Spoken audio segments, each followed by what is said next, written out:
famine, destitution. There was no oil for fuel, no power for the electric lines, but the people defied the elements and trudged the necessary miles to lathe and workbench.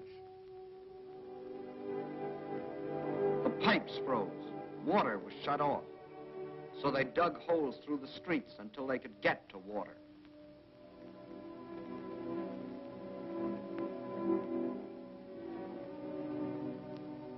There was no food, and the whole city went on starving.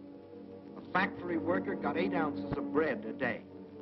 Everyone else, child and adult alike, only 4.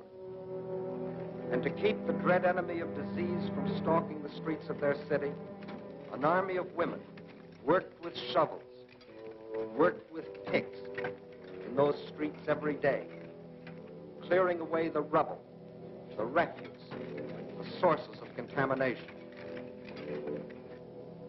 Bombs from the air couldn't force the defenders of Leningrad to surrender. Winter couldn't do it. Hunger couldn't do it. So the Germans decided to shell them into surrender. For days, long-range guns hurled ton after ton of high explosives into the heart of the city.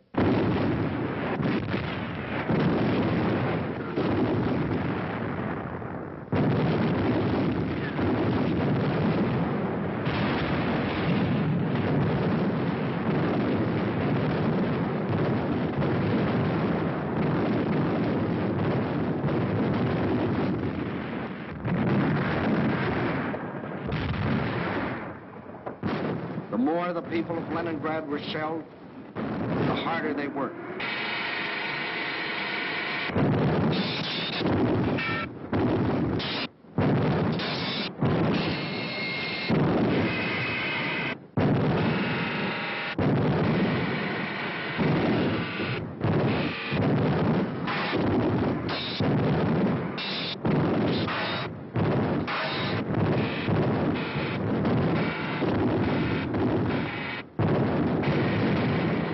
In a rain of high explosives, cut off entirely from the rest of Russia, with only their own hands to depend on, their determination never faltered. Every day, more people died of cold, disease, hunger. This was Leningrad in its darkest hour. And then a miracle happened. To the west of Leningrad is the Baltic Sea, and to the east and north is Lake Ladoga, 7,000 square miles of inland water. The Finns and the Germans occupied one border of the lake to about this point, and in the south the Germans controlled the lake to here. Between these 2 points was a stretch of lakefront still in Russian hands, but there was nearly 100 miles between this shore and the beleaguered city. 100 miles of what had been open water and was now snow-covered ice.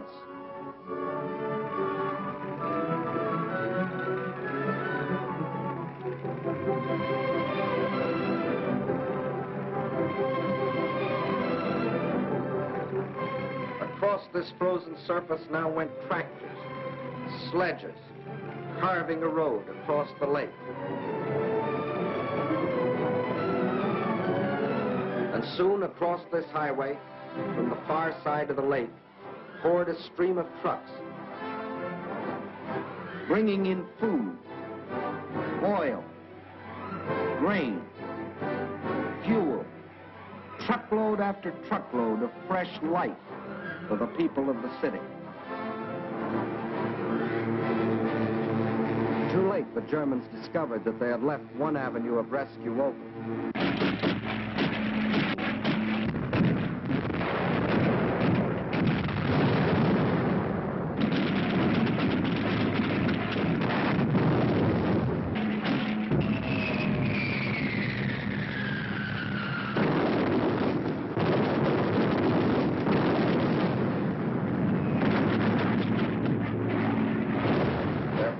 Bombed the road, but the trucks kept rolling, by day and by night.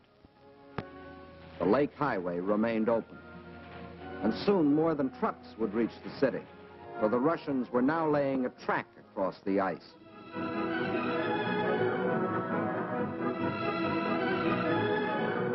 To the heroes of Leningrad, says the inscription on this locomotive as it starts its pioneer voyage.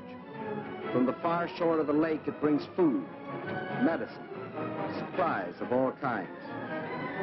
Across the lake and into Leningrad, this train is but the first of many.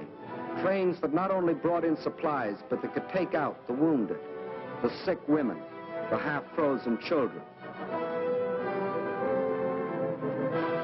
All those that needed better care. All winter long, the lake traffic continued. And all through that terrible winter, the men of the Red